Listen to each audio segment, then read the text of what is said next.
नाजरीन आदाब, डीडी उर्दू के इस ख़ास प्रोग्राम सेहत की बात में आप सभी का इस्तकबाल करती हूँ।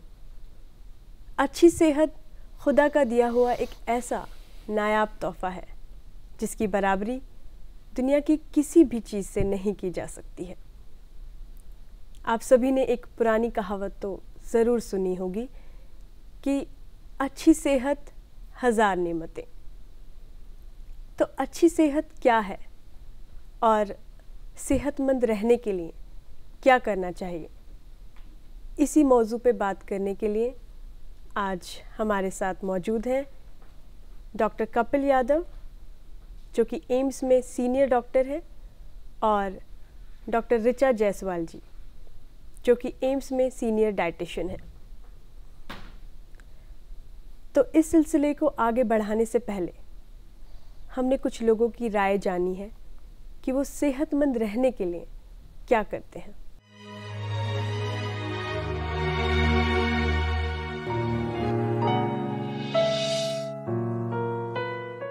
मेरी नज़र में हेल्दी होने का मतलब है हैप्पी होना, बिकॉज़ अगर आप हेल्दी हो तो उसका मतलब आप हैप्पी हो।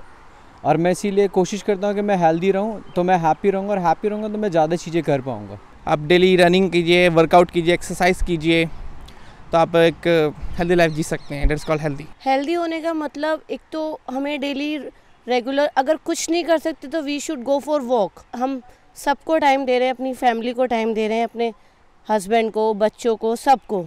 मैं ये मानती हूँ एटलीस्ट एक दिन में 1 घंटा अपनी हेल्थ के लिए ज़रूर होना चाहिए।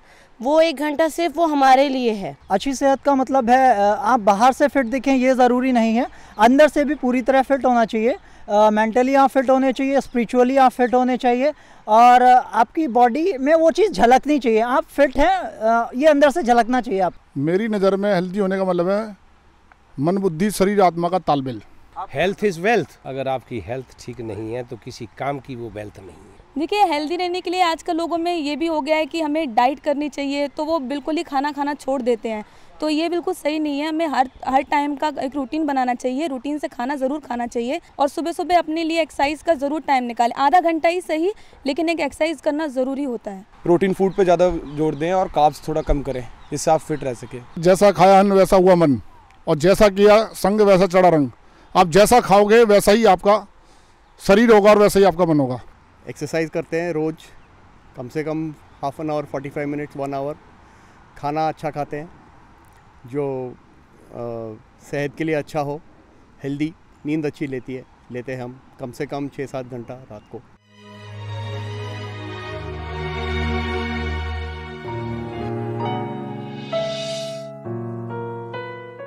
तो डॉक्टर साहब, जैसे कि अभी आपने देखा वीडियो में, हमने लोगों की राय जानी, तो मेरा पहला जो सवाल है वो आपसे है कि मैं ये जानना चाहती हूँ, जैसे कि हम अमूमन देखते हैं कि कोई भी इंसान बहुत ही हेल्दी है, थोड़ा मोटा है दिखने में, तो कहते हैं कि भाई खाते पीते घर का है।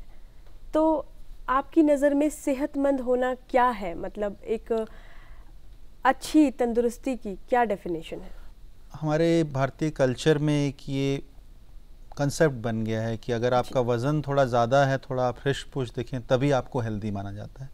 लेकिन जहाँ तक मेडिकल साइंस का मानना है, तो हम कहते हैं कि हम एक यूज़ करते हैं BMI, body mass index.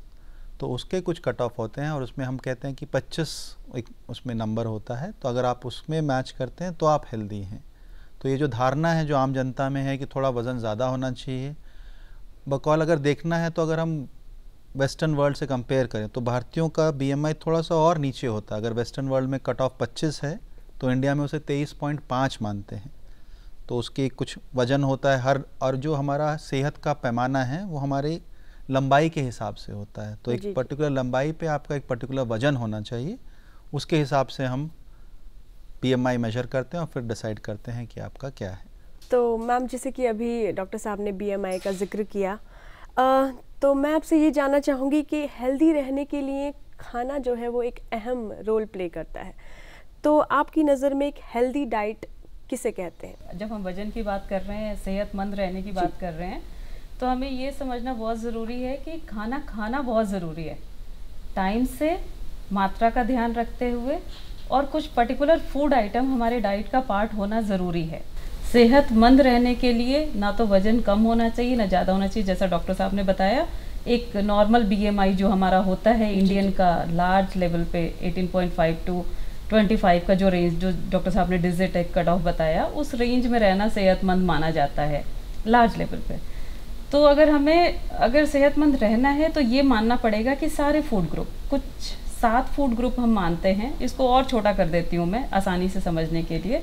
3 food group समझ लीजिए, यानी ऊर्जा देने वाला, सेहतमंद रहने के लिए प्रोटीन जो हमारे मसल्स के लिए ज़रूरी है, और हमारी इम्यूनिटी को इम्प्रूव करने वाला।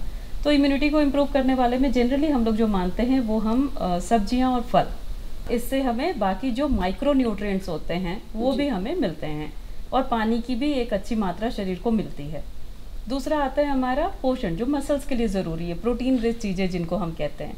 तो प्रोटीन की चीज़ें हमारे को किन चीज़ों से मिलेंगी? दूध और दूध से बनने वाली चीज़ों से मिल जाएंगी, दाल से मिल जाएंगी, सभी तरह की दाल, और इसके साथ साथ हमारे को नॉन वेज आइटम जो हमारा अंडा है, चिकन है, लीन मीट जिसको कहते हैं, चिकन और फिश, ये सारी चीज़ें हमारे डाइट का पार्ट होना चाहिए, दूध और दूध से बनने वाली चीज़ें। ऊर्जा जो हमारे को अनाज से मिलता है, और हमारी डाइट का एक भारतीय डाइट में वो काफ़ी मेजर रोल भी प्ले करता है। तो अनाज जो कॉम्प्लेक्स कार्बोहाइड्रेट जिनको कहते हैं, छिलके के साथ जो चीज़ें खाई जाती हैं, वो भी हमारे डाइट का पार्ट होना चाहिए। और सिंप्लीफाई करने के लिए, क्योंकि हम वजन की बात कर रहे हैं, तो अगर हम अपने प्लेट को देखें तो प्लेट का आधा हिस्सा फल और सब्जियाँ, 1/4 हमारा प्रोटीन रिच और 1/4 अनाज का हिस्सा होना चाहिए। तो डॉक्टर साहब, हम अक्सर ये देखते हैं अगर लोग ज़रा भी कमज़ोरी महसूस करने लगते हैं तो सेल्फ मेडिकेशन पर आ जाते हैं, मतलब सप्लीमेंट्स का इस्तेमाल करने लगते हैं, लाइक प्रोटीन या मल्टीविटामिन्स। तो ये लेना बॉडी के लिए नुकसानदेह है या इससे कुछ फ़र्क नहीं पड़ता? बिना डॉक्टर की सलाह के कोई भी प्रोटीन सप्लीमेंट लेना, अदर न्यूट्रिशन सप्लीमेंट लेना नुकसानदायक हो सकता है, क्योंकि हमारा मानना है कोई भी चीज़ अगर अति में की जाए, अगर आप प्रोटीन सप्लीमेंट बहुत ज़्यादा, आजकल की जनरेशन में बहुत ट्रेंड है कि लोग जो शारीरिक व्यायाम करते हैं, जिम जाते हैं, यंग जनरेशन जो होती है, वो लोग प्रोटीन बहुत हाई मात्रा में लेते हैं, और ये बड़ा प्योरीफाइड प्रोटीन का फॉर्म होता है। तो बहुत एक्सेस में लेंगे तो इसके कुछ साइड इफ़ेक्ट, बहुत सीरियस साइड इफ़ेक्ट भी हो सकते हैं। तो बिना डॉक्टर की सलाह के तो कतई एडवाइजेबल नहीं है। जहाँ तक कोशिश की जाए, जहाँ जो न्यूट्रिशन का मानना है, जो आपका खुराक है, वो नेचुरल सोर्स से जितना आएगा उतना ज़्यादा अच्छा हो। जो प्रोसेस फूड हम बोलते हैं, प्रोसेस फूड, सप्लीमेंट्स, इनमें सब में नुकसान होने का संभावना हमेशा बनी रहती है। जी बिल्कुल, आपने ठीक कहा कि excess of everything is obviously bad for health. अच्छा डॉक्टर साहब, ये भी एक चीज़ देखी गई है कि लोग आयोडाइज सॉल्ट नहीं इस्तेमाल करते हैं, उसकी जगह ऑल्टरनेट ऑप्शन लेते हैं, या तो लो सोडियम सॉल्ट या फिर सेंधा नमक का इस्तेमाल करते हैं। तो इसका हेल्थ पर क्या कोई फ़र्क पड़ता है या फिर नहीं पड़ता? आयोडीन एक ऐसा माइक्रोन्यूट्रिएंट है जो आपकी मस्तिष्क और शरीर के विकास और ग्रोथ के लिए बहुत इम्पॉर्टेंट है। तो ये नियमित मात्रा में हमें डेली खाने का आवश्यकता है। तो अगर इसको हम किसी और चीज़ से रिप्लेस करते हैं तो शरीर में आयोडीन का कमी रहेगा। आपने कहा इसके ऑल्टरनेट हैं, जो लो सोडियम सॉल्ट है वो भी आयोडाइज सॉल्ट होता है। तो एक ये धारणा है कि वो थोड़ा अलग है, ऐसा नहीं है। लो सोडियम सॉल्ट आप खा सकते हैं, लेकिन सिर्फ उन्हीं लोगों के लिए है जिनको हाइपरटेंशन की बीमारी है। सेंधा नमक और बाकी जो है उनको भी आयोडाइज करना पॉसिबल है। ऐसा नहीं है कि आप सेंधा नमक, काला नमक को आयोडाइज नहीं कर सकते। तो हम एम्स का, क्योंकि इसमें बहुत योगदान रहा है पिछले 60 वर्षों से, एम इस प्रोग्राम से जुड़ा रहा है, बोथ इंडिया में भी और ग्लोबल लेवल पे भी। तो हमारा बहुत स्ट्रॉन्ग और पैशनेट व्यू है कि हर बच्चे को और हर गर्भवती महिला को आयोडाइज नमक खाना बहुत ज़रूरी है। जी बिल्कुल सही कहा आपने। अच्छा मैम, एक सवाल मैं आपसे भी करना चाहूँगी कि जो एक्सपेक्टिंग मदर्स हैं, अगर वो हेल्दी डाइट ना लें तो उनके होने वाले बच्चे में क्या क्या डेफिशिएंसीज होती हैं और उनको किस तरह से ख्याल रखना चाहिए? देखिए, गर्भवती महिला को ये समझना ज़रूरी है, जैसे हम खाना खाते हैं तो हम रिस्पॉन्सिबल हैं अपनी डाइट के लिए। गर्भवती महिला में जो बच्चा है जिसकी ग्रोथ हो रही है, और उसमें भी फेजेस होते हैं जी, तो हर फेज़ के लिए एक रिक्वायरमेंट होती है। जब जो गर्भवती महिला है, जब वो दूसरे ट्राइमेस्टर में पहुंच जाती है, मतलब 3 महीने कंप्लीशन के बाद, तब से उनका पोषण और भी अच्छा होना ज़रूरी होता है, क्योंकि बच्चे की ग्रोथ हो रही होती है, मानसिक, शारीरिक, और जो माँ खाएगी वही बच्चे को मिलना है। तो मदर की ही डाइट अगर करेक्ट नहीं है तो बच्चे को अपने आप ही कुछ नहीं मिलेगा और ग्रोथ पे उसका इम्पैक्ट आएगा। किस तरह का ग्रोथ पे इम्पैक्ट आ सकता है, ये इसके ऊपर बहुत एम्स में भी बहुत काम हुए, डॉक्टर साहब का काफ़ी एसोसिएशन है। इसके अलावा एक हम मोटे लेवल पे समझें, एक आम तौर की भाषा में समझें तो हम ये कह सकते हैं कि पोषण, अगर जैसे शुरू के दिनों में कई सिम्टम्स आते हैं मदर्स को जी, तो वो क्या करती हैं कि उन लोगों को जैसे वॉमिटिंग हो रही है, नोजिया हो रही है, तो बजाय उसको करेक्ट करने के उन्होंने खाने से अपने आप को अलग रखना, तो वो गलत एक प्रैक्टिस है, क्योंकि उसमें तो अगर ऐसा लंबे समय तक चल रहा है तो वो उसमें तो हमारे को मैक्रोन्यूट्रिएंट यानी कि जो पोषक तत्व जैसे ऊर्जा है, प्रोटीन है और इम्यूनिटी बूस्ट करने के लिए जो चीज़ें ज़रूरी हैं उनकी भी कमी हो जाएगी। पर इन जनरल माइक्रोन्यूट्रिएंट की डेफिशिएंसी, जिसमें सबसे ज़्यादा आयरन, आपका फॉलिक एसिड जो कि हमारे मानसिक विकास के लिए बहुत ज़रूरी है, और न्यूरल जो होते हैं उनके लिए बहुत ज़रूरी है, और इसके साथ साथ हमारे को और भी डिफरेंट माइक्रोन्यूट्रिएंट डेफिशिएंसी हो सकते हैं जिसका इम्पैक्ट बच्चे के ग्रोथ पे देखा जा सकता है। इसमें एक बहुत इम्पॉर्टेंट कंसेप्ट होता है कि पहले 1000 दिन का 9 महीने जब बच्चा माँ के पेट में है और पहले 2 साल, उस समय में बच्चे के लिए न्यूट्रिशन बहुत आवश्यक है। क्यों? उसके 2 कारण होते हैं। एक तो उस टाइम न्यूट्रिशन का रिक्वायरमेंट बहुत ज़्यादा है, उससे दूसरा महत्वपूर्ण कारण होता है कि इस टाइम अगर जो नुकसान पहुंच गया वो इरिवर्सिबल डैमेज होता है, उसको आप बाद में चाहकर भी भरपूर न्यूट्रिशन देके रिवर्स नहीं कर सकते हैं। तो हमारे मानसिक और शारीरिक विकास के लिए ज़रूरत है कि गर्भवती महिला और छोटा बच्चा जो पहले 2 साल हैं उनका हम ऑप्टिमल न्यूट्रिशन इंश्योर करें। मैडम ने बहुत ठीक बोला कि हम बेसिकली हम देखते हैं मैक्रो न्यूट्रिएंट और माइक्रो न्यूट्रिएंट, 2 तरह की डेफिशिएंसी। तो मैक्रो न्यूट्रिएंट से प्राइमरली होता है जो हम बोलते हैं स्टंटिंग, कि बच्चा छोटा रह जाता है। अगर आप देखें कि भारत में औसतन एवरेज हाइट जो हम बोलते हैं 5 फीट 8 इंच, 5 फीट 9 इंच, जबकि आप वेस्टर्न वर्ल्ड में चले जाइए तो एवरेज हाइट 6 फीट प्लस होती है। तो उसका एक कारण जो है और बहुत इंपॉर्टेंट कारण है कि हम भारत में शायद अपनी माँओं का सफिशिएंट ध्यान नहीं रखते हैं, बहुत nutrition wise and health wise. अगर हम चाहते हैं कि हमारा देश विकास करे तो बहुत ज़रूरी है कि माँ का ध्यान बहुत ज़्यादा, और माँ के रूप में फीमेल्स का ध्यान बहुत ज़रूरी है, क्योंकि जब तक वो माँ बनने हैं उससे पहले वाला पीरियड भी जी माँ को लेके तो बहुत से प्रोग्राम सरकार ने शुरू किए हैं, लेकिन शादी के बाद और माँ बनने का जो पीरियड है वो एक एरिया है जिसको हम अभी तक नहीं एड्रेस कर पाए हैं। तो उसके लिए हम कोशिश जारी है, एम्स बहुत सहयोग कर रहा है, सरकार भी बहुत कोशिश कर रही है उस एरिया पे काम करने के लिए। तो डॉक्टर साहब, बात हो रही है देश के विकास की, तो हिंदुस्तान में एक और चीज़ काफ़ी कॉमन पाई गई है कि heart disease, diabetes, bone problems, इस तरह के डिजीज़ जो है काफ़ी ज़्यादा है।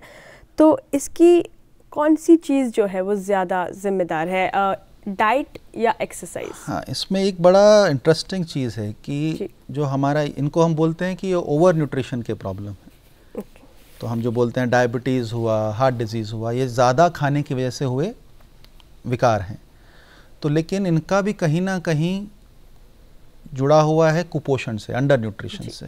तो इसको हम डबल बर्डन बोलते हैं कि भारत अभी अंडर न्यूट्रिशन को पूरी तरह से टैकल नहीं कर पाया है, लेकिन साथ ही साथ हमारे में ओवर न्यूट्रिशन के प्रॉब्लम भी आने लगे हैं। तो होता क्या है कि अगर जो बच्चा है माँ के पेट में उसको उस टाइम अंडर न्यूट्रिशन मिल रहा है, और बड़ा होकर जब उसे नॉर्मल न्यूट्रिशन भी मिलेगा तो भी उसमें डायबिटीज़ और हार्ट डिजीज़ मैनिफेस्ट होने लगेंगे, क्योंकि उसको आदत पड़ी हुई है कम न्यूट्रिशन खाने का। तो हम देखें तो वर्ल्ड में सबसे ज़्यादा स्टंटेड बच्चे इंडिया में हैं, सबसे ज़्यादा वेस्टेड बच्चे इंडिया में हैं, अंडरवेट बच्चे इंडिया में हैं। लेकिन दूसरी तरफ दूसरा पहलू देखें तो वो भी भयावह है। Bharat already diabetic capital world की जाना जाता है, तो हम दोनों तरफ से मारे जा रहे हैं। तो हेल्थ सिस्टम तो हम एज अ डॉक्टर हम बहुत ज़्यादा परेशान हैं कि इस चीज़ों को कैसे एड्रेस किया। आपने सवाल पूछा कि डाइट और एक्सरसाइज का रोल कितना है, कहना बहुत मुश्किल है। हमारे एक्सपीरियंस में दोनों का ही इम्पॉर्टेंट रोल है, खाली एक को कंट्रोल करने से काम नहीं चलेगा, दोनों पे आपको ध्यान देने की ज़रूरत है। तो डॉक्टर साहब, जैसे कि आपने बताया कि एक्सरसाइज बहुत ही ज़रूरी है, ये तो सभी को पता है, पर दिन में कितनी देर मिनिमम एक्सरसाइज करनी चाहिए सेहतमंद रहने के लिए? आपने अच्छा सवाल पूछा। इसमें हम टाइप ऑफ एक्सरसाइज बोलते हैं। एक होता है हमारा वर्क रिलेटेड एक्सरसाइज, जो हमारे काम का पार्ट है, तो उसको नहीं, हम बोलते हैं लेजर टाइम एक्टिविटी, जो आपका खाली टाइम जिसमें आप रिलैक्स कर रहे हैं, उसमें आपको कुछ ना कुछ एक्सरसाइज करनी है। कम से कम 40 मिनट दिन में, हफ्ते में 5 बार। और एक्सरसाइज को कितना करें उसका एक माध्यम होता है कि आपकी दिल की धड़कन और सांस दोनों नॉर्मल से थोड़े ज़्यादा हो जाए। तो कोई भी एक्टिविटी आप तेज़ चलिए, साइकिल चलाएं, फुटबॉल खेलें, कुछ भी करिए, लेकिन जिसमें आपका दिल का धड़कन बढ़े और सांस बढ़े। ऐसी चीज़ कम से कम 40 मिनट, उससे कम अवधि में वो फ़ायदा नहीं देती है, क्योंकि आपके कुछ मेटाबॉलिज्म, हमारे बॉडी का ग्लूकोज यूटिलाइजेशन होता है, रिसेप्टर अप रेगुलेशन होता है, वो आधे घंटे के बाद ही होता है, तो इतना ड्यूरेशन ज़रूरी है। अच्छा मैम, मैं आपसे ये जानना चाहूँगी कि अमूमन जो गरीब आदमी होता है वो दाल रोटी ही खाता है या फिर सब्ज़ी रोटी खाता है, तो वो उस तरह की चीज़ें अफोर्ड नहीं कर पाता है, तो एक हेल्दी डाइट मेंटेन करने के लिए वो क्या कर सकता है? ये कॉन्सेप्ट ही बहुत गलत है कि हमें हेल्दी खाना खाने के लिए कोई बहुत फैंसी फूड आइटम अपनी डाइट में शामिल करने की ज़रूरत है या शायद बहुत सारा पैसा खर्च करने की ज़रूरत है। सच्चाई ये नहीं है। सच्चाई ये है कि हम अपने थाली में जब पोषक चीज़ें चाहते हैं जो कि हर समय एक बैलेंस्ड फॉर्म में हो, संतुलित आहार के रूप में, तो संतुलित आहार में हमें अनाज चाहिए, हमें प्रोटीन की चीज़ चाहिए और हमें फल सब्जियां चाहिए।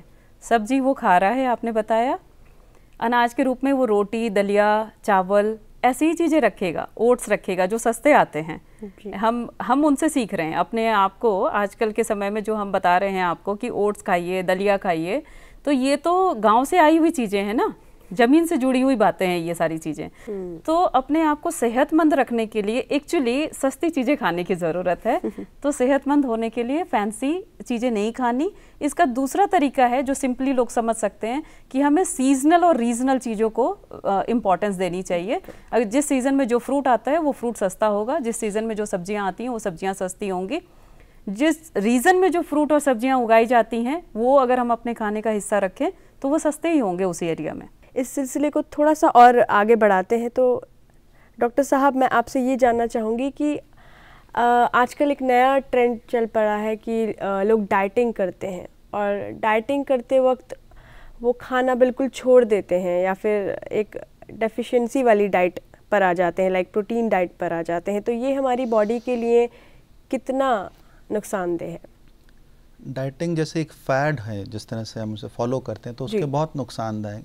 एक बड़ा इंटरेस्टिंग चीज़ है कि अगर भारत में देखें तो मोटापा अमीरी की निशानी होती है, एक बीमारी माना जाता है अमीरी से एसोसिएटेड। लेकिन अगर आप वेस्टर्न वर्ल्ड देखें तो मोटापा गरीबी की बीमारी है। वहाँ गरीब आदमी मोटा होता है, अमीर आदमी एक्सरसाइज डाइट करके वो अपना वेट कंट्रोल में रखता है। इंडिया में भी हम, जैसे आपने बोला, डाइटिंग का फैड है। डाइटिंग एक्चुअली एक साइंस है अगर उसे ढंग से किया जाए। और पुराने ज़माने डाइटिंग वर्ड में नहीं यूज़ करना चाहूँगा, I will use a word that is fasting, that is scientifically more correct word. तो इसका बहुत हमारा पुराना ऋषि मुनियों में रहा और हज़रत पैगंबर के टाइम भी रहा, तो हमारे रिलीजन में बहुत डीपली एम्बेडेड है। तो फास्टिंग हमारे मेटाबॉलिज्म और हमारी सेहत के लिए बहुत इंपॉर्टेंट चीज़ है, क्योंकि एक फैशनेबल वर्ड है जो यूज़ करते हैं डिटॉक्सिफिकेशन। तो फास्टिंग वही करता है आपको कि हमें रोज़ खाने का ज़रूरत नहीं होता है। एज अ साइंटिस्ट मेरा बिलीफ है कि कोई चीज़ भी बुरी नहीं है, जब वो अति हो जाती है, उसकी एक्सेस हो जाती है तो बुरी है। घी खाना भी बुरा नहीं है, लेकिन आप बहुत ज़्यादा खाएंगे तो बुरा है। शुगर भी पर से बुरी नहीं है, लेकिन आप बहुत ज़्यादा खाएंगे तो डाइटिंग भी अपने आप में ख़राब नहीं है, लेकिन बहुत ज़्यादा करेंगे तो वो एनोरेक्सिया बन जाती है, वो एक डिज़ीज़ का फॉर्म ले लेती है, बुलीमिया बन जाती है, तब वो आपका लिए ख़राब है। जी डॉक्टर साहब, ये तो बात हो गई बड़ों की जो डाइटिंग कर रहे हैं। अच्छा, बच्चों में एक चीज़ पाई गई है जो मैं आपसे पूछना चाहूँगी मैम, कि बच्चों को जंक फूड बहुत पसंद होता है और एक माँ के लिए बहुत ही मुश्किल हो जाता है अपने बच्चे को जंक फूड से बचाना। तो क्या वो उसको एक हेल्दी फूड बना सकते हैं जंक फूड को, या फिर कोई ऐसी रिप्लेसमेंट हो उसकी जिससे बच्चा खुश भी रहे और खा भी ले? बच्चों को खाना खिलाना ही अपने आप में एक मुश्किल टास्क है। बिल्कुल ठीक है। तो मैं बल्कि कहूँगी इसको अपॉर्चुनिटी। मतलब ये बच्चे जंक फूड लाइक करते हैं क्योंकि उन्होंने एडवर्टीजमेंट में देखा है, रोज़ देख रहे हैं, रोज़ उनको अच्छा लगता है, उनका दोस्त खाता है, इसलिए तो वो एक अपॉर्चुनिटी हो सकती है हेल्दी फूड को प्रमोट करने के लिए। अब जैसे एक सिंपल एग्जांपल लेके बता सकते हैं, जैसे मान लो किसी को बच्चा बर्गर खाने की ज़िद कर रहा है, तो हम बजाय बाहर से बर्गर खरीद के खिलाने के लिए, जिसमें कि अनहेल्दी फूड स्टफ भी काफ़ी डले हैं और हमें पता नहीं है कि उसमें तेल जो इस्तेमाल हुआ है वो किस तरह का और कितनी बार यूज़ हुआ है, तो हमें प्रमोट क्या करना है, हेल्दी फूड आइटम। तो आप उसको हेल्दी बनाने के लिए अगर हम होल व्हीट ब्रेड या बन हम यूज़ कर रहे हैं या मल्टीग्रेन हम यूज़ कर रहे हैं, इसके अलावा उसके अंदर ग्रीन लीफी वेजिटेबल्स हम यूज़ करें जो बच्चे जनरली खाना नहीं चाहते, पालक वगैरह नहीं खाना चाहते, तो आप उसको प्यूरिड पेस्ट के फॉर्म में बना सकते हैं। आप बॉइल्ड कॉर्न उसमें यूज़ कर सकते हैं, पनीर यूज़ कर सकते हैं, एग यूज़ कर सकते हैं जो बच्चों के लिए ज़रूरी भी है। इसके अलावा मल्टीपल ऑप्शन, जो चीज़ होता है अपने घर का मतलब आपका जो पैकेट चीज़ है वो बच्चों को खिलाना। बच्चों को तो एनर्जी चाहिए, फैट भी चाहिए सफिशिएंट क्वांटिटी में, और सबसे ज़्यादा बच्चे जो नहीं खाना चाहते हैं वो milk and milk products plus green leafy vegetable, so that could be used as a opportunity. I think mothers को आपने बहुत अच्छी सलाह दे दी है, एंड आई थिंक काफ़ी सारी जो मम्मीज़ हैं वो फ़ायदा उठाने वाली हैं आपकी इन tips. One of the reason junk food का जो हमारा प्रमोशन इतना हो रहा है उसका कारण है कि एक अंग्रेजी में कहावत है, it takes a village to raise a child. एक बच्चे को बड़ा करने के लिए गांव चाहिए, और आजकल तो हमारे पास एक जॉइंट फैमिली भी नहीं है, सिर्फ मदर फादर दोनों हैं और एक बच्चा रेज करना है। तो junk food becomes a convenient food. जो मैडम ने बताया, इन सब को बनाने के लिए आपको चाहिए कि कोई पूरा दिन एक दिन किचन में रहे, टाइम लगता है। तो जो न्यूट्रिशन में अगर हमें आपको इन्वेस्ट करना है तो टाइम इंटेंसिव एक्टिविटी है। कौन करेगा? हम ये मानते हैं कि माएँ करेंगी, अब आज के टाइम में वो पॉसिबल नहीं है, मदर्स के भी प्रोफेशन है जी। तो आपको कोई अल्टरनेट मैकेनिज्म बनाने हैं। फादर भी कितना कंट्रीब्यूट करते हैं, हमारी जनरेशन में शायद थोड़ा बदलाव आया है, कर रहे हैं, पर वो पूरा नहीं है, सफिशिएंट नहीं है।